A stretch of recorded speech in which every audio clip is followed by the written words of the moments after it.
Imagine celebrating your birthday on a luxury boat in the middle of the ocean when suddenly all the water vanishes, leaving you stranded on dry seabed, surrounded by impossible mountains that shouldn't exist. This is the nightmare one family faces when Earth's magnetic poles flip overnight, changing everything they thought they knew about survival. The story begins in the beautiful Caribbean Ocean, where we are shown a happy family celebrating on their boat far from any shoreline. This family includes Tom, who is an experienced ocean explorer, their teenage daughter Cassie, and young son Ben, whose birthday they are celebrating today. They have sailed deep into the ocean to make this a memorable day filled with swimming, fishing, and quality time together far from civilization. Everyone is enjoying the peaceful ocean views and beautiful weather when Julia decides to jump into the crystal clear water for a relaxing swim, while Tom and Ben stay on the boat trying their luck at fishing. Cassie is lying on the deck listening to music through her headphones, completely absorbed in her own world. Everything seems absolutely perfect under the bright Caribbean sun, until Julia suddenly feels something large and powerful circling beneath her in the water. She looks around nervously but sees nothing in the clear blue water surrounding her. Without any warning, something incredibly powerful grabs Julia's leg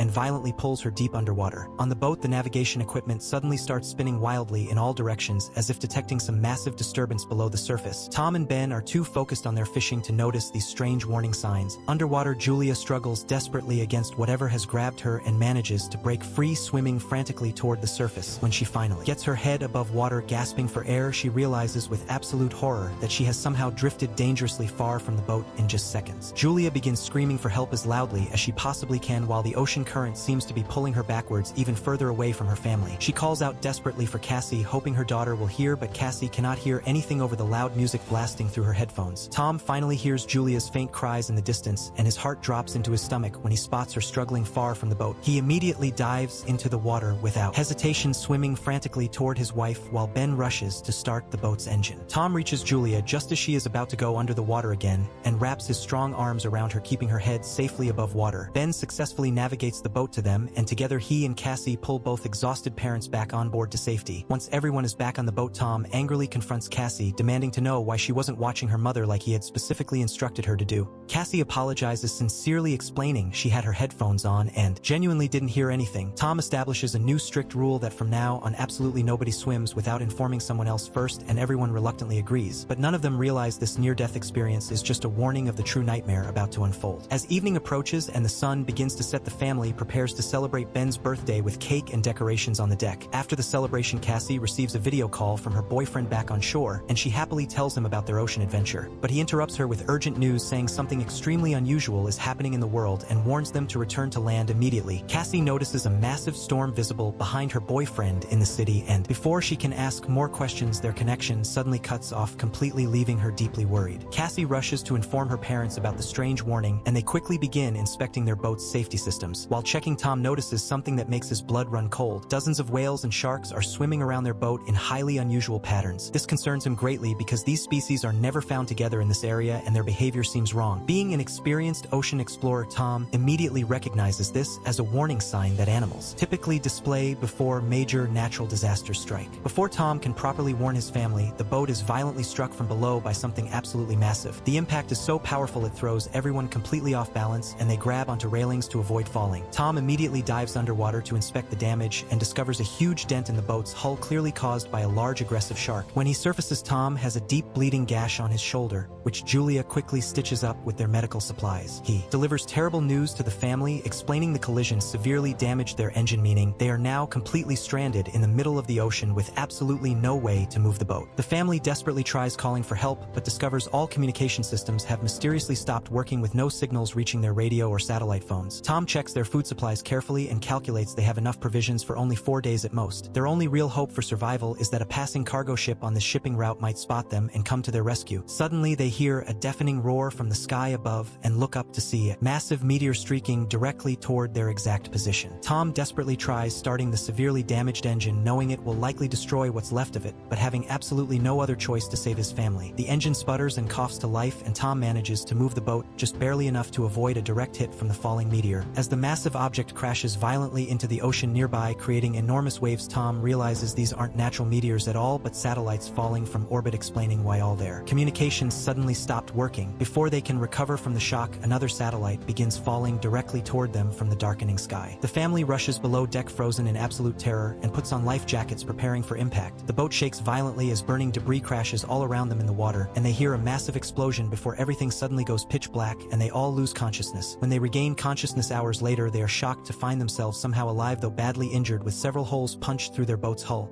But what they see when they climb outside will shatter everything they understand about reality. The entire family stands on their damaged boat in complete disbelief, staring at an absolutely impossible sight that shouldn't exist. The ocean has completely vanished into thin air, and their boat now sits awkwardly in the middle of a dry, barren landscape filled with rocky mountains and deep valleys that look alien. Dead fish are flopping desperately on the ground, gasping for air near their boat. Tom quickly pulls out his compass with shaking hands and checks the readings. His face goes pale as he realizes exactly what catastrophe has struck their world. Earth's magnetic poles have reversed, with the north and south poles switching positions, instantly causing all the ocean water to relocate to where land used to be. Tom explains to his devastated family in a quiet voice that everyone living on the continents has drowned under thousands of feet of water, meaning they might be among the only survivors of this global extinction event. Cassie breaks down crying and locks herself in the cabin, realizing her boyfriend and everyone she ever knew is dead and gone. Julia begins carefully rationing their very limited food supplies, while young Ben releases all his birthday balloons into the air,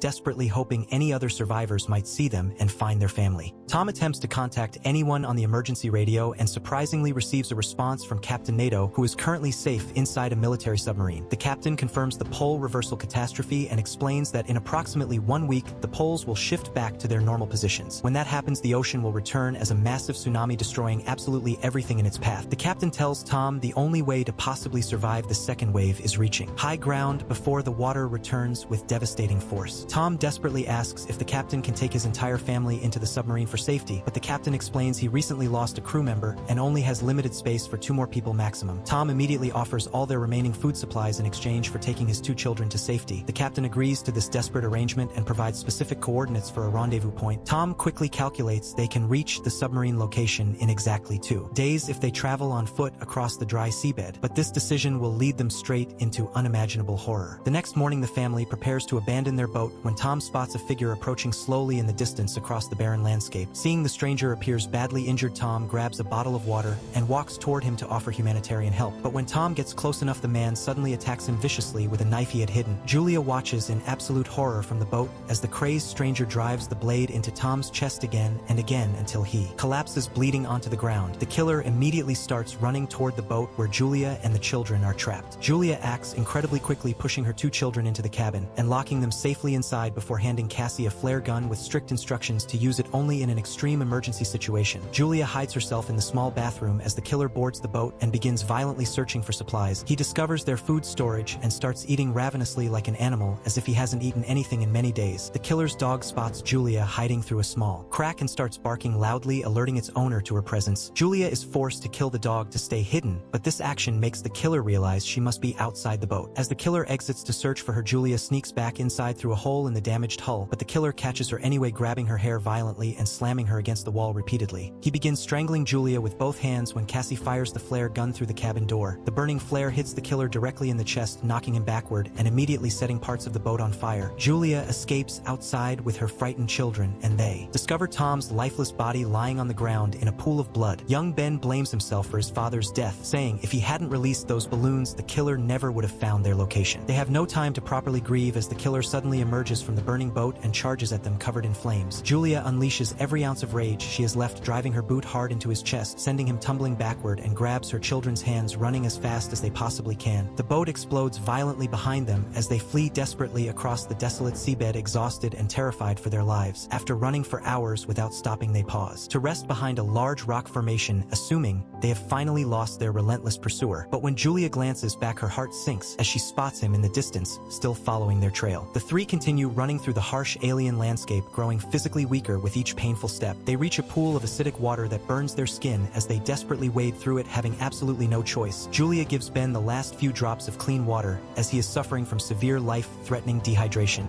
Cassie loses all hope and questions whether the submarine even exists, but Julia angrily tells her to keep moving forward no matter what, promising she will save them both somehow. They discover the wreckage of a commercial airplane that crashed years ago, half buried in the seabed, and take temporary shelter inside its its broken fuselage. Julia pulls out a family photo from just one night ago when they were all happy together celebrating, and everyone cries uncontrollably thinking about Tom's death. Completely exhausted beyond all measure, Cassie and Ben fall asleep, but Cassie suddenly wakes during the night, hearing disturbing sounds outside the plane. Through a crack in the fuselage, she sees the killer still relentlessly tracking them across the wasteland. When the killer approaches the plane, Cassie pretends to sleep, and as he reaches for her with bloody hands, Julia attacks violently from behind. Consumed by burning rage over her husband's murder, Julia fights with savage intensity, beating the killer with a metal pipe until he finally stops moving and dies. Finally safe from this immediate threat, the exhausted family sleeps somewhat peacefully for the first time. In the morning, they discover with horror that something has eaten the killer's corpse from the inside out, leaving only bones. A chilling reminder that dangerous deep-sea creatures are emerging as the ocean water prepares to return. Julia carefully studies their tattered map, calculating the difficult route to the submarine rendezvous point, while Ben wanders off, desperately searching for any source of water. He discovers a pond and starts drinking desperately from it despite Julia's frantic warnings that the water is extremely poisonous. Within just a few hours, Ben becomes violently ill, unable to walk at all, forcing them to stop and make temporary shelter. Julia suddenly hears strange clicking sounds growing louder and emerges from cover to find literally thousands of aggressive crabs swarming directly toward their position. The terrified family runs as fast as possible until they reach a massive cargo ship stranded on the seabed, surrounded by shipping containers. They see other human survivors hiding desperately in the sealed containers, but when Julia begs and screams for them to open the doors, the frightened people refuse because the deadly crabs are following close behind. With absolutely no other option available, Julia desperately boosts her children onto the top of a tall container and painfully climbs up herself, just as a large crab violently bites deep into her leg. She quickly ties the bleeding wound with her scarf and passes out cold from extreme pain and total exhaustion. When Julia finally regains consciousness, she immediately panics, not seeing her children anywhere, but then spots them safely returning from scavenging desperately needed supplies. The aggressive crabs broke into the sealed containers during the dark night and brutally killed all the survivors hiding inside. Julia contacts the captain on the crackling radio, but he says he is also badly injured now and reveals the creatures are all returning because the ocean will violently reclaim this entire area very soon. The captain fires a bright red flare high into the sky so they can finally find his exact location. They begin the final desperate journey toward the submarine, crossing extremely dangerous rocky terrain while constantly dodging aggressive crabs. Julia becomes painfully trapped when a sudden rockslide pins her injured leg. She makes Cassie solemnly promise to save herself and Ben no matter what happens to her. Cassie and Ben reach the submarine and frantically knock on the metal hatch. The dying captain slowly opens the door and tells them 3 people can actually fit inside the submarine, meaning there is still room for their mother. Cassie immediately races back at top speed, freeing Julia by moving heavy rocks, and they sprint together to the submarine with hundreds of creatures right behind them snapping at their heels. All 3 desperately climb inside the submarine, sealing the heavy hatch just in time as they see through the porthole an absolutely enormous tsunami wave hundreds of meters high rapidly approaching. The massive wave strikes the submarine with incredible devastating force, violently knocking everyone unconscious instantly. Julia slowly wakes up confused and is shocked to discover the submarine is somehow not underwater anymore, but has been violently carried deep into a completely destroyed city by the powerful tsunami. Through the small windows, she sees total devastation and complete destruction, realizing with horror that humanity has been entirely wiped from Earth. The submarine sits quietly among the crumbling ruins of civilization as water slowly drains away, showing the terrible aftermath of the pole reversal that violently ended the world. If you like this video, please subscribe to our channel and like the video.